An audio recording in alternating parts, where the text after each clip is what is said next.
legal prep. So lastly we discussed the schools of Muslim law and today we'll discuss the marriage under Muslim law. तो मुस्लिम law के तहत क्या क्या marriage है, क्या क्या डिफरेंसेस है. लास्टली स्कूल्स ऑफ मुस्लिम में हमने सिया और सुन्नी स्कूल को कवर अप डिटेली किया है. अगर आपने देखा नहीं है तो जाके प्लीज देख लो, तो ये आपको अच्छे से समझ में आएगा. So let's begin.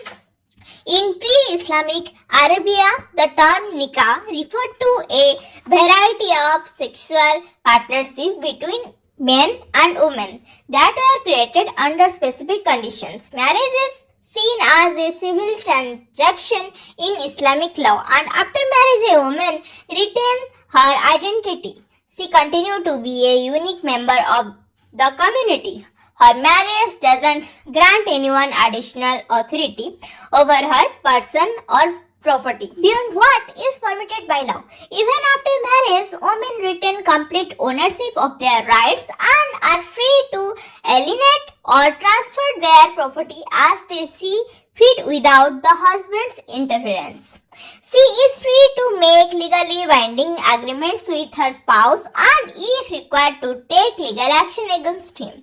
The Quran's prohibition allows women to hold this role with no outside influence over their husband. So, what is the definition of marriage under Muslim law? The Arabic word for marriage is nikah.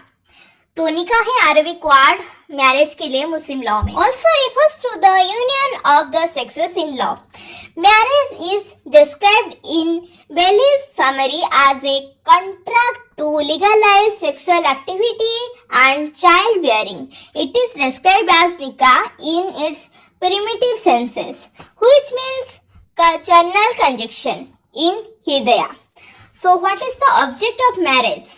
There are 5 goals of marriage were outlined in a dictionary on terminis: stifling sexual arousal, organizing domestic life, growing the family, enforcing the goals of the family in the care and duty of wife and children, raising moral offspring. Hidayah describes cohabitation, society, and equal friendships as 3 ways that marriage ends. Nature of Muslim marriage. Regarding the characteristic of Muslim marriage, there are different of views. Some jurists consider Muslim marriage as a religious sacrament, while others just see it as a legal arrangement. To better comprehend the nature of Muslim marriage, it would be useful to consider it in a variety of settings. Muslim marriage is simply seen as a legal arrangement by some text writers and jurists, not all a sacred institution. This statement seems to be reinforced by the fact that marriage by Islamic law has certain similarity to the contract. For illustration, similar to marriage beginning, a relationship requires a personal from one side and an acceptance from the other.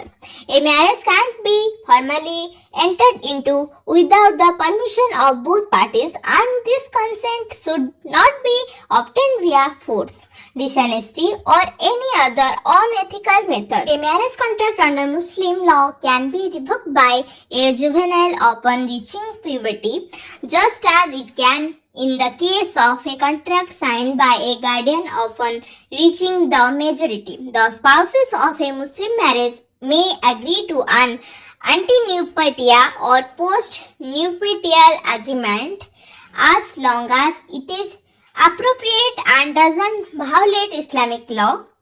Contracts function similarly. The provision of a marriage contract may also be changed within the bounds of the law to take into account specific circumstances. Although it is forbidden by the Holy Quran and Hadith, just marriage contract has a provision for reaching it. Just like any other contract, it has certain similarity to a contract in terms of Islamic law. So इससे ये पता चलता है कि marriage under मुस्लिम law और contract में बहुत ज़्यादा ही सिमिलैरिटीज हैं. सो अभी चलते हैं काइंड्स ऑफ मैरिज के तरफ. Kinds of marriage according to validity on the basis of the validity a marriage may be of 4 kinds, namely valid marriage, that is sahih or true, irregular marriage, that is basid, void marriage, that is batil, mutta marriage. Muslim law has been derived from various codified and uncodified sources like Quran, Ijma, Qiyas, custom of precedent. Equity and various legislation, there are four major Sunni law of thoughts: Hanifa, Hanbali, Maliki and Shafi'i. Therefore, both schools recognize each other's validity and they have interacted in legal debate over the centuries. In India, Hanafi school of Islamic law is dominant. The general essential of Muslim nikah are parties must have capacity to marry, proposal and acceptance should be there, consent of both the parties, a consideration, that is meher, no legal impediment, sufficient witnesses. And these witnesses are different in Shia and Sunni school of law. So these are the essential element for a Muslim nikah. So let's talk about classification of marriage. Firstly, what is valid marriage? Okay, when all the legal requirements are fulfilled and there are no provision affecting the parties, then the marriage is correct or sahi. The provision can be permanent as well as temporary. In case of permanent prohibition, the marriage will be void. And if the prohibition are temporary, then the marriage is irregular. Effect of valid marriage. The cohabitation between the husband and wife become lawful. The children born out of the valid marriage are legitimate and they have right to inherit their parents' property. Mutual rights of inheritance between husband and wife are established. That is to say, after the death of the husband, the wife is entitled to inherit the husband's property, and after the wife's death, husband may also inherit her property. Prohibited relationship for purpose of marriage is created between the husband and wife, and each of them is prohibited to marry the relation of the other within prohibited degrees. The wife's right to claim dower is fully established just after the completion of marriage. The marriage gives to the wife also the right of maintenance from her husband with immediate effect. After the dissolution of the marriage, the widow or the divorced wife is under an obligation to observe the iddat during which she can't remarry. So, let's talk about void/batil marriage. The marriage being void ab initio creates no right or obligation and the children born out of such marriage are illegitimate. A marriage forbidden by rule of blood relationship, affinity or hostage is void. Similarly, a marriage with the wife of another or a divorced wife during either period is also void. According to Indian Contract Act 1872, an agreement which is not legally enforceable is a void agreement. Similarly, an agreement between a prospective bride and a groom which doesn't meet all the essential conditions of Muslim marriage is also void agreement. And any marriage that takes place in furtherance of a void agreement is called a void marriage or batil nikah. In Munshi versus Mrs. Alam Bibi, the court observed that when there is a permanent or perpetual prohibition from marriage due to non-adherence of a condition, it is void marriage. When one or more of the prerequisites to a valid marriage mentioned above are not fulfilled by the spouse before marriage, the marriage is void and non-binding. The following are certain situations in which a Muslim marriage is void.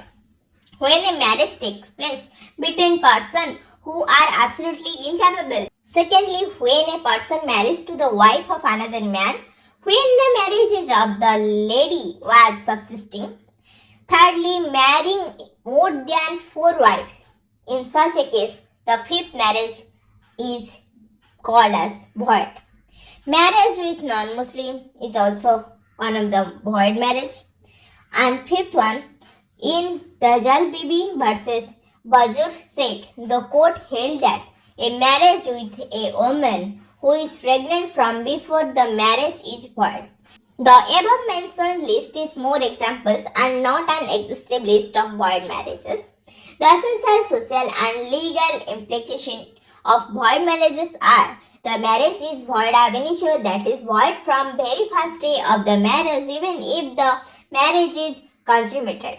A void marriage does entitle the parties to any legal right. If the marriage turns out to be void, the right to receive maintenance after divorce is lost. The kid, if any, won from the consummation of a void marriage are considered illegitimate and have not right of succession or inheritance. The spouse doesn't require to obtain a decree of divorce in case of void marriages. They can simply part without any legal formalities. Now talk about irregular marriage, that is Fasid Nikah. In Allah Muhammad versus Saqi Bibi, it was observed that when a marriage is temporarily prohibited and not certainly restricted, it is merely irregular or Fasid and not void. An irregular marriage has several aspects involved and various points of view. Irregular marriage exists only in case of Sunni Muslim, whereas irregular marriage under Shia law is void marriage. When a marriage is conducted by violating certain or partial conditions of a valid marriage, it is called an irregular marriage. The best instance of an irregular marriage is the marriage between a Muslim and Christian or a Jew. In general, an irregular marriage is voidable marriage and not void ab initio if the irregularity can be removed. From an irregular marriage, the marriage becomes valid when it is removed. So, if a Muslim man of Sunni sect marries a Jewish woman but get her converted to Islam, the marriage is valid. The social and legal implication of an irregular marriage depends upon the question of whether the marriage was consummated or not. These implications are: unless the marriage is consummated, the wife has no right to recover dower from the husband in the case he divorced her. The wife is not bound to follow the rule of iddat, that is, prohibition from remarriage within 3 months of divorce if the marriage is not consummated. The wife has no right to claim maintenance from the husband during the iddat period of 3 months. If the irregular marriage is consummated and result in the birth of child, the child will be considered legitimate and shall have all rights of inheritance of properties. So now let's talk about the Mutta marriage. Mutta marriage is the fourth kind of marriage that occur only in Shia Muslim and not in Sunni sect of Muslim. To understand this marriage, this is essential to know the background of the marriage. Most of the Arabian countries such as Abu Dhabi, Dubai, etc. have Shia sect of Muslim. The people usually called the Shias were involved in the business of oil production, refining and exporting. Due to the business agreement, they were required to travel for places and stay there for several days or even months. During this period, Shia sects required to fulfill their sexual need and desire, but however, Islam doesn't allow cohabitation with any woman other than a person's own wife. Therefore, the sects used to marry the woman for a temporary period till they were in that town. And at the time of leaving, they get divorced and the dower was paid as the consideration for marrying. This concept of marriage was recognized in Muslim personal law by the Shia sect and is called Mutta marriage. तो मुट्टा marriage सिर्फ सिया लोगों में ही होता है. इसमें क्या होता है ना, सिया सारे मतलब ट्रैवल करते रहते हैं, बिजनेस करते रहते हैं, तो वो अपने सेक्सुअल नीड को सेटिस्फाई करने के लिए किसी एक लड़की तो उनको चाहिए ही, लेकिन इस्लाम में यही है कि अपनी ही बीवी के साथ ही आपको सेक्स करना है, किसी और के साथ नहीं. तो वो क्या करते हैं ना, वो मैरिज करते हैं कुछ दिन के लिए और उसके बाद जब उस जगह से आ जाते हैं तो वो डिवोर्स दे देते हैं. और ये सर्टेन पीरियड जो वो मैरिज में रहते हैं उसको कहते हैं मुट्टा marriage. I hope you guys understand this well. Mutta marriage is a temporary marriage between Shia Muslim man and woman of Islam, Jew or Christian religion for a fixed period of time and in return of the payment of a fixed amount of dower at the time of divorce. The time period and the dower must be informed and accepted by the bride as well. This marriage is not followed in Sunni Muslim, who is considered marriage to be a permanent union and not a temporary affair. So Sunni Muslim ये मुट्टा marriage को follow नहीं करती है, क्योंकि उनके हिसाब से marriage is a permanent union, not a temporary बस कंट्रैक्ट. ओके, मुट्टा मैरिज मतलब टेम्पररी मैरिज होता है. सिया मुस्लिम मैन और वुमेन ऑफ इस्लाम हो, जूइस हो, क्रिश्चियन हो, उनको फर्क नहीं पड़ता, लेकिन एक फिक्स्ड पीरियड ऑफ टाइम के लिए होता है. और जब मतलब डिवोर्स होता है तो फिक्स्ड अमाउंट ऑफ डावर उनको देना पड़ता है. और ये सारे जो ब्राइड को समझना पड़ेगा और ब्राइड को ये सब इन्फॉर्म करके ही आना पड़ेगा. ऐसा नहीं कि आज भाई शादी करते हैं, हम कुछ नहीं बताएंगे, कल जो डिवोर्स देंगे. ये सारा ब्राइड को इन्फॉर्म करना उनका मतलब काम है. Okay, registration of marriage under Muslim law. Registration of marriage in Muslim is compulsory and mandatory, as a Muslim marriage is treated as a civil contract. According to Section 3 of Muslim Marriage Registration Act 1981, every marriage contracted between Muslim after the commencement of the act shall be registered as hereinafter provided within 30 days from the conclusion of the nikah ceremony. Nikahnaama is the type of legal document in Muslim marriage which contain the essential condition detail of marriage. According to the act, a nikahnaama contain place of marriage, full name of bride and groom, age, address, full name of bridegroom's fathers, whether father is alive or dead, civil condition of the bridegroom at the time of marriage, when the unmarried widow divorced, married, and if so, how many wives are alive, signature, thumb, impression of the bridegroom, vakil, guardian. According to the nikah was performed in person by the bridegroom or though his vakil or guardian.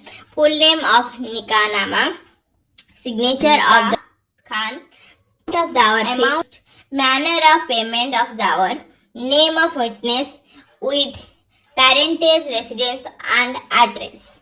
So this is all about marriage under Muslim law. I hope you guys understand this well. Thanks for watching. Do like, comment, share and subscribe to Legal Prep. Bye. जल्दी मिलते हैं. बहुत लंबा lecture हो गया. Subscribe करके जाना. अगला वीडियो भी जल्दी डाल दूंगी. Bye.